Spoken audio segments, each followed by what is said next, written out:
was developed in collaboration with state-of-the-art technologies from both the United States and Japan. The unique fluid delivery of the F-2 is designed to blend into the ocean, making the F-2 difficult to detect by enemies. It enables this fighter to gain superiority through its operation. The pilot flying for you today is Captain Satoru Ishiwata, call sign Eli, from Kanagawa Prefecture and graduate of the 67th Group of Aviation Cadets.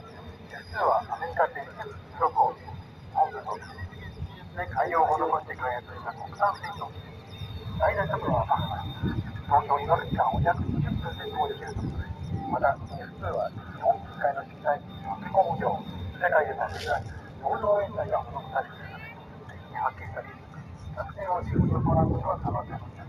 戦時上のパイロットで第6飛行隊、飛行クルー、石渡聡、コールサイン、航空学生67機です。F2 戦闘機の最大性能を力強く美しいデモフライトをご覧ください。